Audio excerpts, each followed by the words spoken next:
Ang tunay na mandirigma ay iyong may kakayahang sakupin ang kanyang sarili higit sa ano pa mang paglupig sa mga kaaway. Pag-ibig sa bayan ang siyang pangunahing pinagkukunan, taglay niyang kalakasan.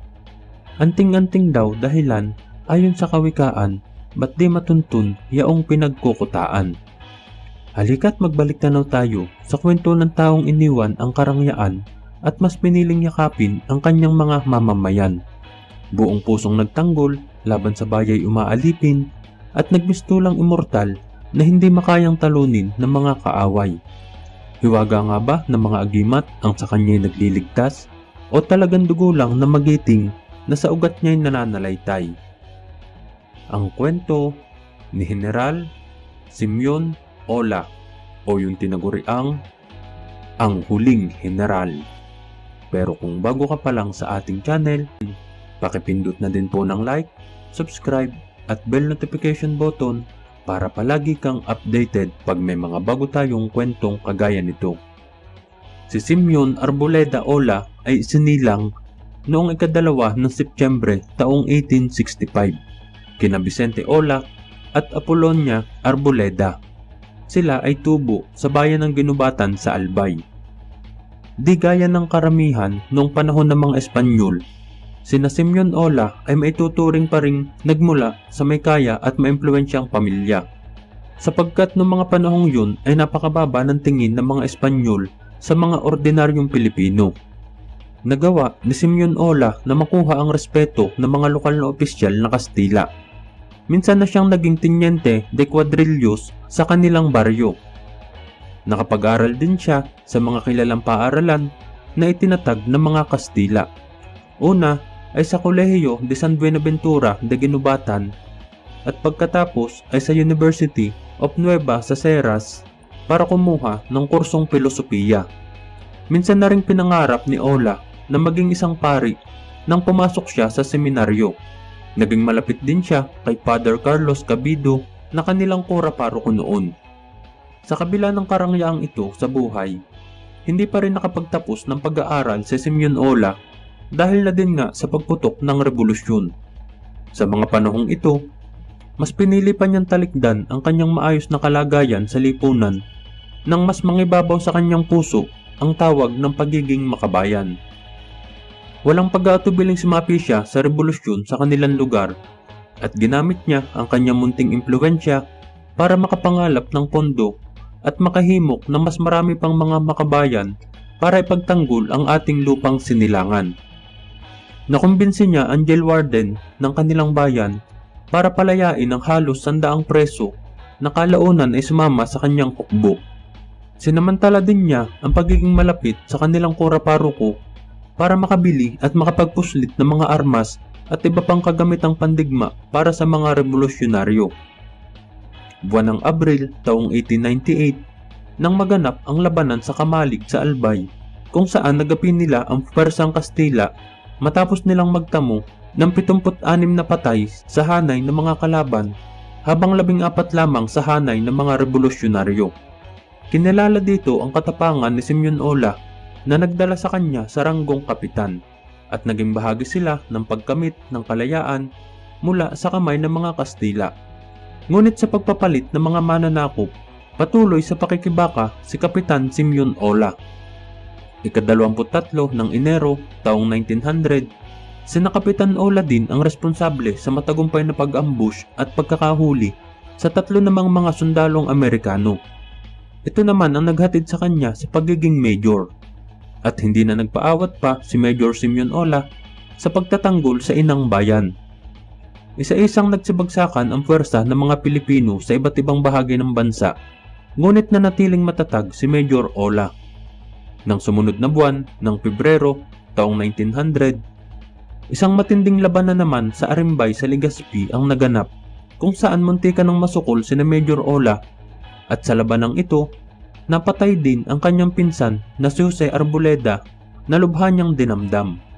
Ngunit hindi naging dahilan para panghinaan siya ng loob at sa halip lalo pang tumindi ang kanyang pagnanasa na ipaglaban ang ating bayan. Ayaw niyang iparamdam sa kanyang mga kasama na mas malakas ang mga kalaban kaysa sa kanila. Muli silang nakipaglaban sa Battle of Binogsakan sa Ginubatan, kung saan naman lalo pang lumaki ang kanyang hukbo pagkatapos ng laban na yun dahil nakikita nila ang galing ng kanyang pamumuno. Hindi nagtagal, iniangat na rin siya sa ranggong general. Sunod-sunod pa rin ang kanilang ginawang pag-atake sa mga lugar ng Owas, sa Ligaw, sa Hobelyar at sa iba't iba pang mga bayan sa Albay. At lahat yun ay pawang mga matatagumpay. Ano nga bang meron kay General Ola? Ba't nagagawa niyang umatake ng sunod-sunod nang di man lang sila nahuhuli ng mga tumutugis sa kanila? Sinasabi ng kanyang mga kasama, si General Ola daw ay merong taglay na anting-anting o agimat. At isa sa mga ito ay ang maliit na botelyang may langis sa loob, na ayon sa kwento, kapag ito daw ay bumubula at nangangamoy ng mabango ang paligid, bigla na lang daw nawawala ang general sa paningin ng mga humahabol sa kanya. At ito ang pangunahing dahilan ba't hindi siya masukol-sukol ng mga kalaban. Lubhang nababahala ang mga Amerikano sa mga pagkilos na ito ng grupo ni na General Ola, ngunit hindi naman nila ito matagpuan na nagkukuta sa kanyang teritoryo na kabundukan ng Albay, partikular na sa Ginubatan. Dahil wala silang magawa kay General Ola, isa sa pinakamabisang paraan ay ang pagpapadala nila ng mga sugo na kapwa Pilipino din kung maaari para kumbinsihin silang sumuko na lang ang magiting na general. Simula nung buwan ng Marso, taong 1903, bantay sarado na ng mga konstabularyo ang halos buong Kabikulan habang inaabangan nila kung saang parte ng kabundukan magpapakita ang grupo ni na General Simeon Ola. Ipinadala din ng mga kalaban sina Ramon Santos kasama ang mayor ng konstabularyo na si Major Jesse Garwood para kumbinsihin ang general na ibaba na ang kanilang mga armas at sumuko na lang kasabay ng pag-aalok ng malaking halaga bilang suhol sa general. Ngunit lalo lang nilang ginalit si General Ola dahil ang kalayaan ng bayan ay hindi negosyable. Sinabi pa niya na ang bawat bala ng kanyang baril ay hindi matutumbasan ng gaano man karaming ginto o gaano man kalaking halaga ang ibibili dito. Umuwing bigo ang mga sugo na ito ng gobyerno na may pabaon pang paghahamon ng laban mula sa magiting na general. Ika-15 ng Hulyo, taong 1903, hindi pa man nagtatagal pagkatapos ng negosasyon na yun, muling sumalakay sina General Ola nang ambusin nila ang 21st Philippine Scout Garrison na pinamumunuan naman ni Sergeant Nicolas Napoli sa may bahagi ng Hobelyar sa Albay. Lalong wala nang pinagpilian ang gobyerno, kundi sundin na lang nila ang magpapapayapa sa kalooban ng general. Lalo pa nilang pinaigting ang negosasyon at nagpadala ng mas marami pang mga sugo na kukumbinsi kay General Ola, kasabay ng pagpapaunlad sa kanilang bayan sa tulong ng mga proyektong pangkabuhayan na ipinatutupad ng gobyerno. At sino nga ba naman ang may ayaw yumakap sa kapayapaan? Nang mapagtanto ni General Ola na nagiging maayos na ang kanyang mga tao, nagkakaroon na ng kabuhayan at nagiging matahimik na sa lugar nila, alam niyang wala ng dahilan pa para ipagpatuloy ang pakikibaka sa pamamagitan ng armas. Dahil alam niya na hindi rin naman sila magtatagumpay sa digmaan na yun kung palakasan lang ang pag-uusapan. Ang mga sugong ito ang naghatid ng mga kondisyones ni General Ola na kinabibilangan ng patas na pagtrato at pagbibigay katarungan sa kanyang mga tauhan at pagtupad sa pangakong amnestiya para sa kanila. Si General Ola ay hindi nakaranas ng pagkatalo sa laban, subalit siya ay kusang sumuko noong ika-25 ng Setyembre taong 1903 dahil na rin sa pagkumbinsi ng mga kapwa niya Pilipino na nagbigay daan patungo sa kapayapaan sa ating bayan. Nilitis sila ng kanyang mga kasama at napatunayang nagkasala sa kasong sedisyon na may parusang 30 taon na pagkakabilanggo. Ngunit bilang pagpapakita ng sinseridad sa kasunduang naganap, si General Ola ay nabigyan kaagad ng pardon bago pa man dumating ang unang taon niya sa loob ng bilangguan, noong Oktubre ng sumunod na taon 1904.